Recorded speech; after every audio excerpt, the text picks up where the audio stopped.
ఇవాళ పవన్ కళ్యాణ్ గారు ఈరోజు ఇక్కడ నెగ్గడం సంవత్సరం అయింది. ఈ పాలన కూటమి పరిపాలన చల్లగా పరిపాలిస్తున్నారు. సంవత్సరం అయింది, ఏ గొడవ గోల లేదు. రెండో సంవత్సరంలో అడుగుపెట్టాం. ప్రతి పని కూడా చక్క అవ్వాలని ఇవాళ మేము పాతగా గుడికి వచ్చి మన శివుడిని కోరుకున్నాం.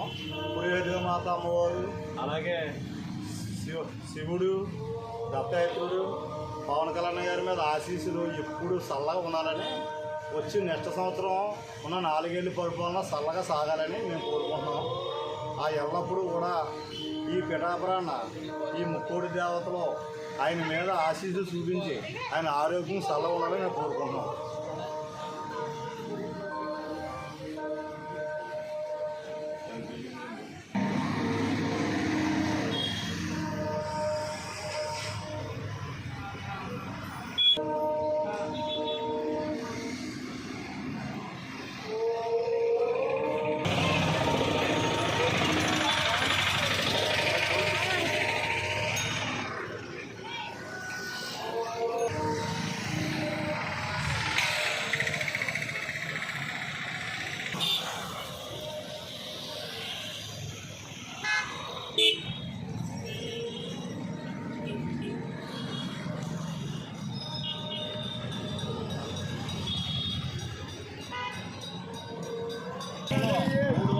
కోట్లు అభివృద్ధి మన పిఠాపురానికి అభివృద్ధి. నియోజకవర్గంలో అన్ని రకాల ఊళ్ళకి కాదు, మన పిఠాపురం టౌనే కాదు 308 కోట్లు అయింది.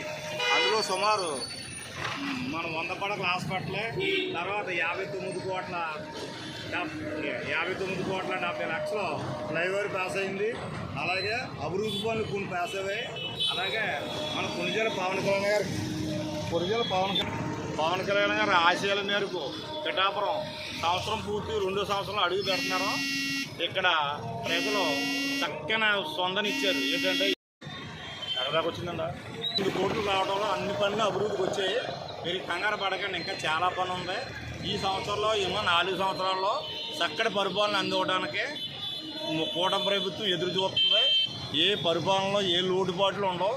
తర్వాత ఇందులో కూడా మంచి కృషి చేసి నాయకులు గొప్పగా మన ఆంధ్రాలోని మన చంద్రబాబు నాయుడు గారు, మోడీ గారు, మన పునిజల పవన్ కళ్యాణ్ గారు, ఈ నియోజకవర్గంలో నాగేంద్రబాబు గారు, అలాగే ఎంపీ గారు మన కష్టపడి ఈ నియోజకవర్గాన్ని ఇన్ఛార్జిగా పోషిస్తున్న మన మర్రెడ్డి శ్రీనివాస్ గారు కూడా చాలా చక్కని ఇక్కడ జనంలో కలిసిమెలిసి ఉండి ఏ టైంలో కూడా అందుబాటులో ఉంటున్నారో.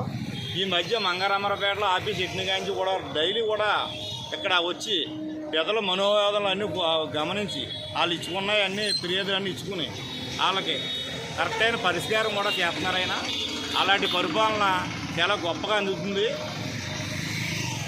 అలాగే ఇవాళ అమ్మఒడి కూడా వదిలేరు. అమ్మఒడి కూడా స్వచ్ఛతంగా ఎగిరి గెంతులేస్తా కుర్రోళ్ళు స్కూల్కి వెళ్ళిన కుర్రోళ్ళు కూడా స్కూల్కి వెళ్ళడం జరిగింది. ఇవాళ చాలా అద్భుతంగా జరుగుతుంది పరిపాలన. ఎవ్వరూ కూడా ఇందులో ఇబ్బంది పడవలసిన పని లేదు. త్వరలో కూడా ఉన్న అన్ని అభివృద్ధి పనులు కూడా అవుతాయి. ఈ మధ్యకాలంలో కోటా గురించి జనాలు చాలా విమర్శన చేశారు. కానీ ఒకటి మీకు తెలియని విషయం ఏంటంటే కోటా వాడు ఎక్కడో పెట్టేవాడు వ్యాను, ఆడవాళ్ళు ఎండలో ఉండేవారు. ఒకవేళ లేకపోతే వెళ్ళిపోయి మళ్ళీ వ్యాన్ వచ్చేది కాదు. ఇవాళ మనకి 15 రోజులు టైం ఇస్తున్నారు. పొద్దుట 8 నుంచి 12 దాకా ఇస్తున్నారు, 4 నుంచి 8 దాకా ఇస్తున్నారు. ఈ చక్కటి టైంని మనం వినియోగించుకుని మన పనులు చేసుకుని సాయంత్రం వెళ్ళి మనం బియ్యం తెచ్చుకోవచ్చు, హ్యాపీగా ఉండొచ్చు. ఇందులో ఇబ్బంది పడవలసిన పని లేదు. కాకపోతే మీరు ఒకటే ఆలోచించాలి, పవన్ కళ్యాణ్ గారు అలాంటి ఇలాంటి వాళ్ళు కాదు, స్వార్థపరుడు కాదు. ఆయన ఇవాళ స్వార్థంగా ఆలోచిస్తే ఒక యాడ్ చేసుకుంటే 500 కోట్లు వస్తుంది ఆయనకి.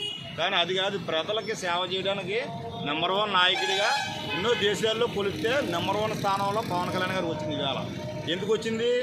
ఆయన కల్లా కాపడం లేని మనిషి. ఇవాళ గిరిజన ప్రాంతాల్లోకి వెళ్ళి ఇంత లోతు బాడిలో ఉన్న వేరేకి వెళ్ళి ఫుళ్ళు తిరిగి ప్రదేశంలోకి వెళ్ళి వాళ్ళ మనోబాధ ఆలకించి రోడ్లు వేయించి అక్కడ వాళ్ళకి చెప్పులు కూడా ఇచ్చాడు. ఆయన వాళ్ళ బాబు చూడలేక చెప్పులు కూడా ఇచ్చాడు. అలాంటి పరిపాలన చేసిన నాయకుడిని ఎవరో తప్పు పట్టడానికి ఆయన ఏ రకమైన రూపాయి ప్రజలు ఆశించే మనిషి కాదు. ఇవాళ కొత్తగా అనాథ పిల్లలకి ఆయన జీతంలో డబ్బులు నెలకు 5,000 చొప్పున పవన్ కళ్యాణ్ గారు చేస్తున్నారండి. ఇవాళ ఇలాంటి నాయకుడి కోసం తెలియని వాళ్ళు ఎవరు అనొచ్చు, కానీ రాజకీయం పరంగా తెలుసున్న వాళ్ళు అంటాం అన్నది చాలా తప్పండి. మీరు తెలుసుకోవాల్సిన విషయం ఏంటంటే ప్రతి ఒక్కరు కూడా మన పిఠాపురాణ కళ్యాణ్ గారు ఉన్న నాలో మన ఊరు ఏదో తెలిసింది కాదు. ఈవేళ ఇతర రాష్ట్రాలు ఎక్కడికెక్కడికో వెళ్ళిపోతుంది.